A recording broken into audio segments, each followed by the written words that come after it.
Aksyon! Balita Evening Edition. Kagkaroon ang inyong news team. Mayong gabi Metro Bacolod, mayong gabi kabugusan nga Western Visayas. Welcome sa pagpangalagad sa Aksyon Balita Evening Edition. Karon nga adlaw Sabado, Hunyo 25, tuig 2022. Makita kita live sa among official Facebook page kag sa YouTube channel ang Aksyon Radyo Bacolod kag mabatian pagi sa www.actionradyobacolod.com.ph. Ang inyong tagbalita, Action and Defense Story. Kag karon sa atong mga headliners, una sa mga balita lokal. Bacolod PNP, pangunahan ang pagsapol sa 28 ka mga tag-iya sang junk shop sa syudad. Samtang problema kag pamawag sang dengue, mas ginatutukan karon sa Barangay Estefania. Sa mga nagapanguna nga balita nasyonal, 5 katuig nga termino sa mga barangay officials target sa Marcos administration. Samtang dole kag DMW target nga masulbar ang ginaligar overlap in authority. Action Radio Philippine Standard Time, alas 6:06. Detalye sa atong mga nagapanguna nga balita lokal pagkatapos lamang sa mga ini. This new sponsorship is brought to you by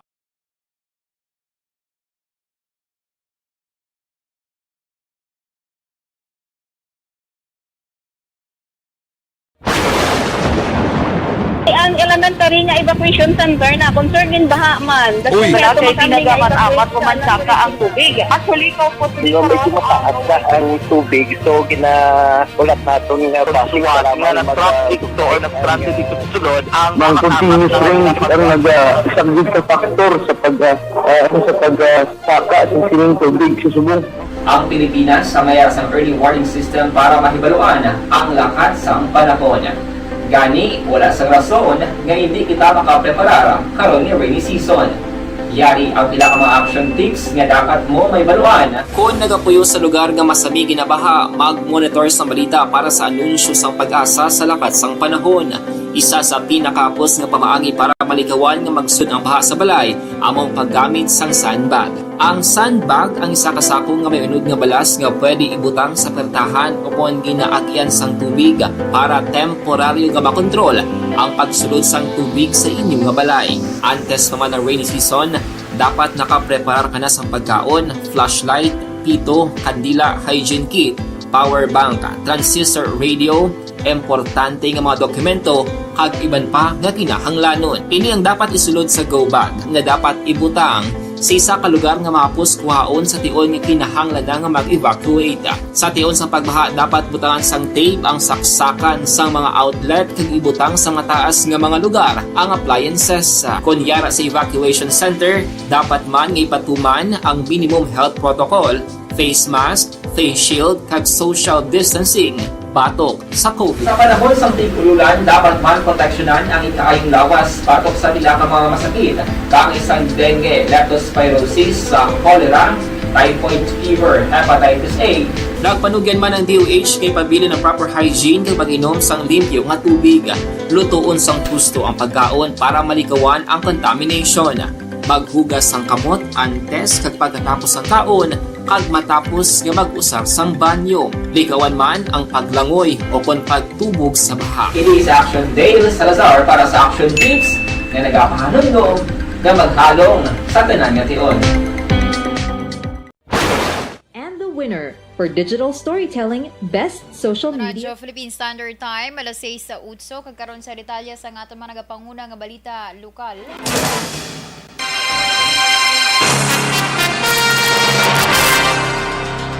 Natalana nga mga patigayon sang pagsinapol sa 28 tanan ka mga tag-iya sang junk shop sa syudad sa Bacolod ang pamunuan sa Bacolod City Police Office angod sa problema sang kinamatay sa kable sang kuryente.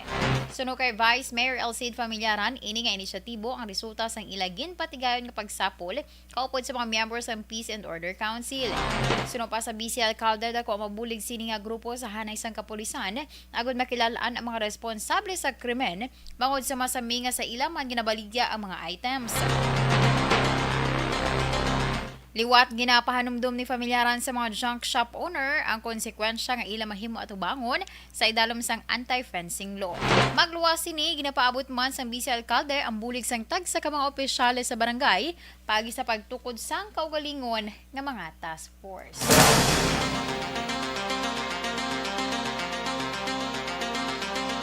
Suportado ni Estefania punong barangay Jerry Tingson ang orientation nga ginapatigayon sang DepEd sa nagkalain-lain nga mga bulutuan sa barangay angod sa natalana nga pagbalik sang face-to-face classes ng mga estudyante sa pagbukas ng klase.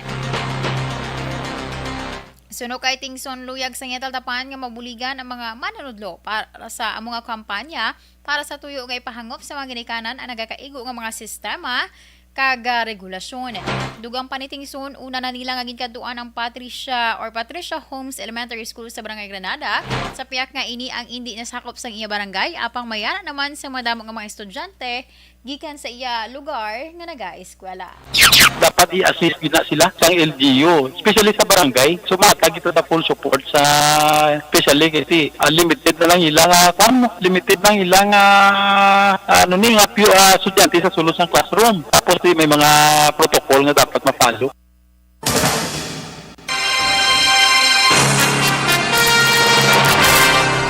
Sa dugang nga balita lokal, ginatutukan sa karon sa lokal nga panguluan sa Barangay Estefania ang palayo nga problema kag pamahog nga dulot sang dengue. Suno kay punong Barangay Jerry Tingson, may pagtaas sa kaso sa iya lugar nga sa karon nagdangat na tanan sa 21. Dugang pa ni Tingson magluwas sa fogging operation, nagpanagtagman ang barangay sang powder kontra sa pagdamo sang lamok sa kabilugan nga komunidad. Padayon man nga ginahingon ni Tingson ang kooperasyon sa iya pumuluyo agud hindi na madugangan pa ang kaso sang dengue sa ila lugar sa palaabuton. Nagtaas ang cases pero may mga recoveries tapos sige ang atong kampanya sa prevention para hindi lang magdamo naman ang cases. Then may ready makita permi, may mga fogging machine kita nga as per request naga-fogging kita sa mga area, no. Ang kabahin sang pagpahayag ni Kapitan Jerry Tingson sang Barangay Estefania. Sa dugang pang balita lokal, 29,101 ka mga negrosanon ang nagapabilin nga aktibo nga mga overseas Filipino workers tubtub Desyembre 2021. Iniangin presentar nga record ni Negros Occidental Governor Bong Lacson sa provincial celebration may kang tanan sa Migrant Workers Day sa siyudad sa Bacolod sa Biyernes.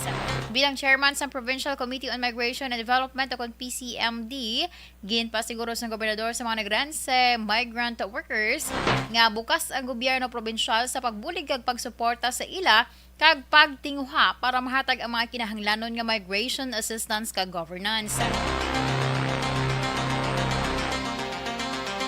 Ginpasalamatan man ni Lacson ang Civic Society Organization, National Government Agencies, OFW leaders kag academe sa ila aktibo nga partisipasyon bilang mga miyembro sang PCMD. Ini nga aktibidad ang ginpatigayon sang PCMD sa idalom sang Negros Occidental Provincial Planning and Development Office.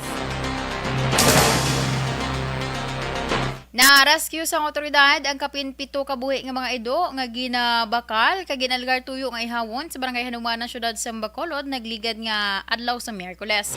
Sa interview sa Action na Radyo, ginpahayag ni Major Richard Alfajareto ang hepe sa Police Station 10 na intercept sang isa ka gwardyang duha ka mga lalaki sa tricycle nga wala sang atop kag may karga nga mga ido. Ginpalabot sang security guard ang insidente sa Police Station 10 samtang nagapalagyo ang duha ka mga lalaki. Suno kay Fajarito, base sa ilang tipo ng impormasyon, nagapamakal ang duha ka lalaki sang ido nga nagabalor sang tiga 100 pesos ang kada isa o kung nagapanguha para ginalgar ihawon. Sa karon yara sa kustodiya sa Police Station 10 ang tricycle samtang ang mga ido ang gi-turn over naman sa Bacolod City Dog Pound.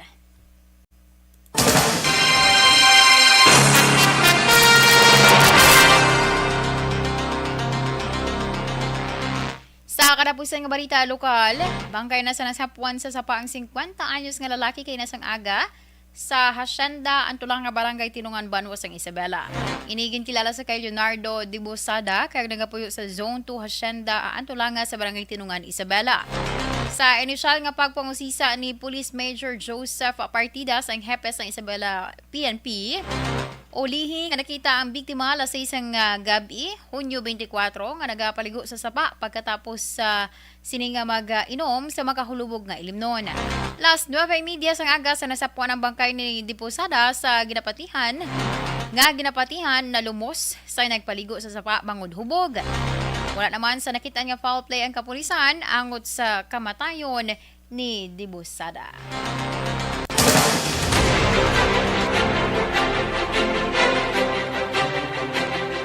Action Radyo Philippine Standard Time, alas 6:15. Pakigbatuan ng cancer, mag-inom sang san.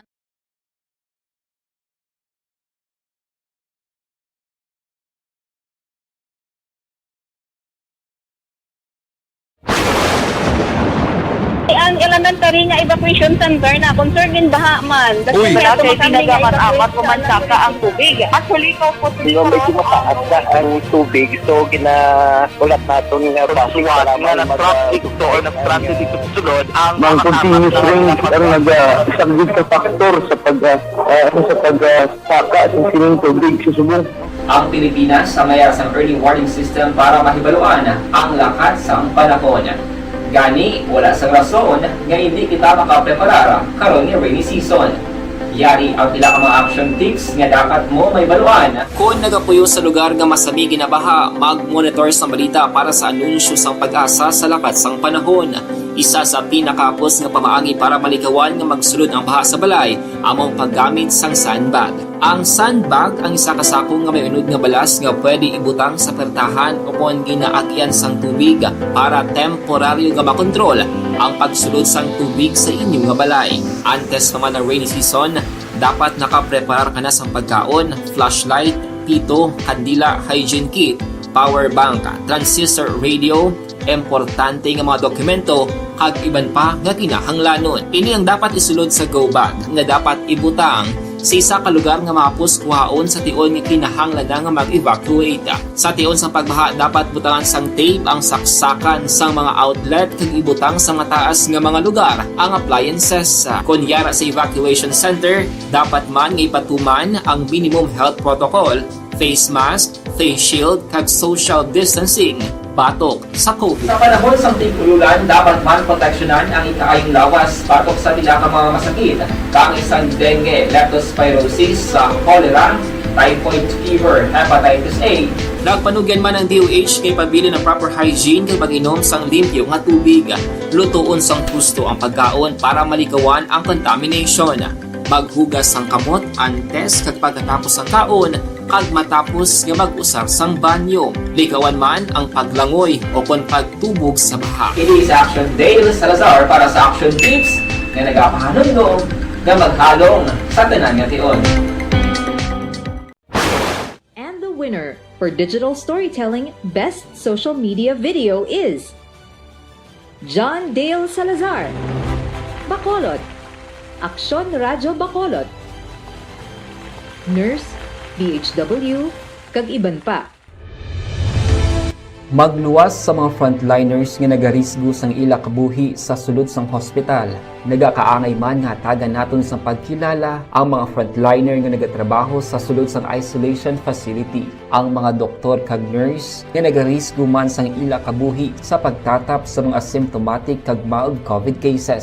Ang mga barangay health workers nga gin-assign sa isolation facility, mga cook nga nagaluto sa mga pagkaon sa mga COVID positive, ang extraction kag disinfection team sang syudad, ang mga utility personnel nga nagakuha sang basura sang mga pasyente. Ini ang mga frontliners kag nakitaan ko ang ila sakripisyo apisar sang manubo nga sweldo o kon allowance halin sa gobyerno. Ako si Action Dale, COVID positive sadto. Naka-recover sa masakit bangod sa bulig sang sini nga mga tawo. Madamo gid nga salamat sa tanan nga frontliners.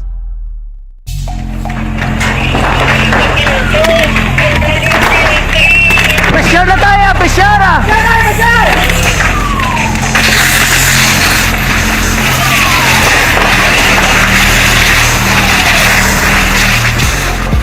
Every day is Fire Prevention Day. Gani importante nga maihibalo kita kung paano malikawan ang sunog. Yari ang pila ka mga action tips angot sa fire prevention. Sa tion nga maghalin sa balay, siguraduhon nga naka-unplug ang tanan nga saksakan. Likawan ang octopus connection o kung ang pagsaksak sang madamo nga gamit sa isa ka outlet. Dapat wala man sang overloading sa mga saksakan kag lantawon kung masarangan ang mga appliances nga nakasaksaka. Likawan ang mga substandard nga kagamitan. Hindi pag i-charge ang gadget overnight kaang isang cellphone. Taguon ang mga posporo, lighter, kag iban pa nga flammable materials sa mga kabataan. Kag siguraduhon man nga malayo ini sa kalan. Siguraduhon man nga wala nagalik ang inyong LPG. Sa isa ka business establishment, dapat mayara sang fire extinguisher kag dapat nakahibalo ang tanan sa pag-usar sini. Hibaloon man ang expiration date sang fire extinguisher kag i-refill kung expired na. Magpreparar sang fire exit plan lagi pa diri ang emergency exit o kung ang lugar nga wala sang harang nga pwede guwaan sa tion sang sunog. Dapat nakasave sa inyong mga cellphone ang mga emergency numbers nga pwede tawagan sa tion sang emerhensya. Kung nagakalayo ang imo nga lawas, himuon ang stop, drop, kag roll. Para malikawan ang sunog, nagakinahanglan ini sang partisipasyon sang publiko. Kung nakahanda kita sa mga kalamidad, dapat preparado man kita sa sunog. Ini sa Action Daily Salazar para sa action tips nga nagapahanumdom nga maghalong sa tanan nga tion. Bangod sa pamahog sing COVID-19 pandemic, madamo sing kompanya kag local government unit ang nagpatuman sang work from home sa ilang mga empleyado. Naga-work from home kung naka-close contact sa nagpositibo sa virus o kung mismo nagpositibo sa COVID-19. Madamo sang benepisyo ang mahatag sang work from home, pero hindi naton malikawan nga ma-bored kag ma-stress bangod sa sini nga setup sa masobra na isa ka tuig nga pagpakiaway sa COVID-19. Base sa pagtuon sa United Nations International Labor Organizations, nagatugas sing stress ang tuman niya pag-usar sa gadgets kaangay sa cellphone kag computer. Gani, iyari tila kung mamposlalong nga action tips sa mga nag-work from home. Una, mag-set up sa workspace sa imong balay sa tuyo nga makafocus sa imong trabaho. Ang workspace ay hindi kinahanglan nga dako nga kwarto, ang importante, komportable ka sa imong trabaho. Matapos ang pila ka oras nga nagapungko ka mag-computer, dapat may tion nga mag-stretching agud malikawan nga ma-strain ang imong likod o kon liog. Time management. Maghimo sa imong time schedule kag mga talapuson nga trabaho para mangin organisado. Magkaon sa husto nga tion, labi na ang pamahaw kag pilion mang pagkaon nga maka-boost sa imong memory, concentration kag alertness kaangay sa pumpkin seeds kag dark chocolate. Kung mayara sa mga online meetings, advance sa ipahibalo sa imong mga upod sa balay, agud malikawan ang mga disturbo. Ang pigaw nga internet connection ang makatugas sa stress, gani ipreparar ang backup kaangay sa ibang network nga may maayong signal para sa mobile data. Take a few breaks. Ini sa tuyo nga hindi ma-drain ang imong brain. Maghampas. Kag sa detalye sa nga itong mga nagapanguna nga balita national, isa sa mga layi nga luyag iduso sa magasulod nga administrasyon ni President-elect Ferdinand Marcos Jr. amo ang pagpalawig sa 5 ka tuig sa termino sa mga barangay officials. Ini ang ginpahayag ni Executive Secretary Designate Vic Rodriguez sang kilalahon sang 142 ka mga barangay sa syudad sa Quezon ang iya mga nahimo bilang isa ka public servant. Sa amo nga event, ginkwestiyon si Rodriguez kung madayon ang barangay kag sangguniang kabataan elections nga natalana sa Desyembre. Sino pa sa iya nga ilan na ginatun-an ang plus kag minus sang paggasto o kung panawagan para sa pinili ay kag wala pa kasiguraduhan. Dugang pa bukas sila sa tanan nga opsyon nga ginasumiter sa ila kalaki pang posibilidad nga magpasar sang kasuguan kag himuon nga 5 ka tuig ang pagserbisyo sa mga kapitan sa barangay apang limitahan na sa gihapon sa 3 ka termino. Nahibaluan nga 2019 ginpermahan ni Presidente Rodrigo Duterte ang Republic Act 11462 nga nagapaiway sa Mayo 2020 nga barangay kag SK election sa Desyembre 2022. Ang katapusan nga barangay kag SK election ginpatigayon sa tung Mayo 2018 nga 2 ka beses man nga ginpaiway.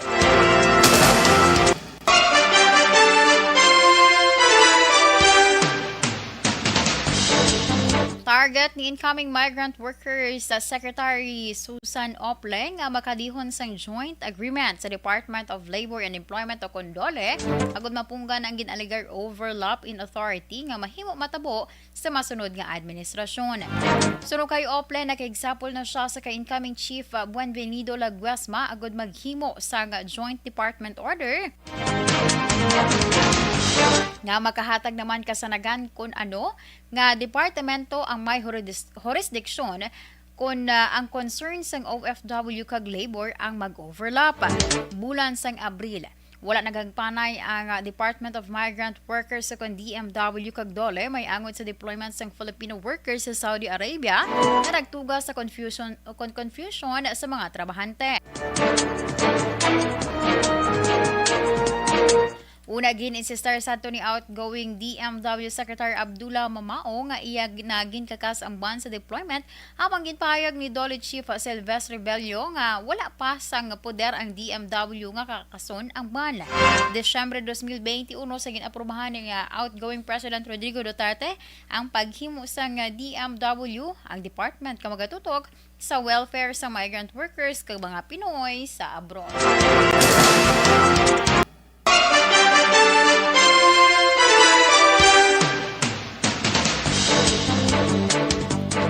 Nagnubo pa sa 50% ang kadamuon sa mga Pinoy nga positibo nga mag-aayo ang kalidad sa ila pangabuhi sa masunod nga 12 ka bulan.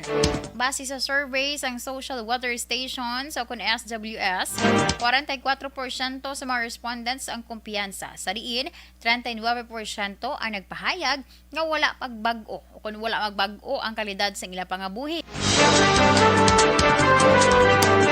4% ang nagpahayag nga mas magalala pa ini kag 13% ang nagpamalibad nga magsabat sa survey. Ang net personal optimism score ang yara sa plus 39 o kung very high, pero mas manubo ini sang 3 ka puntos halin sa plus 42 sang Desyembre 2021 kag 5 ka puntos nga mas manubo ikumparar sa plus of 44 nga na-record antes ang COVID-19 pandemic. Sadtong Desyembre 2019, ginapatigayon ng survey sadtong Abril 19 tubto 27 2022 sa 1,440 ka mga adults na may tig 360 sa Balance Luzon, Metro Manila, Visayas kag Mindanao paagi sa face-to-face interview.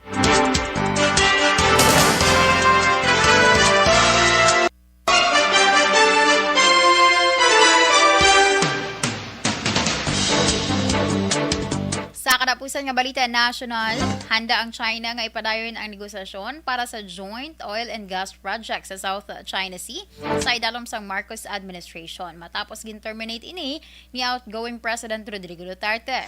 Kadungan sa founding anniversary sang Department of Foreign Affairs, ginanunsyo ni outgoing Foreign Secretary Teodoro Locsin nga ginmando ni Duterte ang pag-terminate sang joint oil exploration discussion sa China. Sa press conference naman sa Beijing sang Hunyo 24, ginpahayag ni Foreign Minister spokesperson Wang Wenbin nga nasaad sa Memorandum of Understanding sang duha ka nasyon nga ginpermahan sa Nobyembre 2018 nga magapadayon ang negosasyon bisan may pagkambyo sang administrasyon. Magluwas na lamang kung gin-revoke ang kasugtanan. Sa piya ka bahin, wala pa sing ipagwa ang komento si incoming President Ferdinand Marcos kung bala magapadayon ang negosasyon.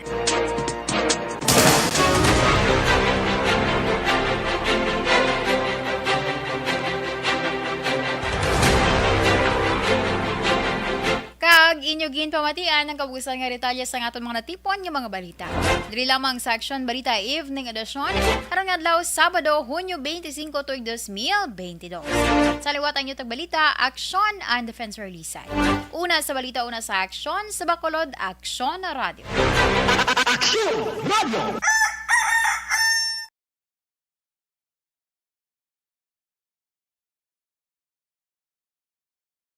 The first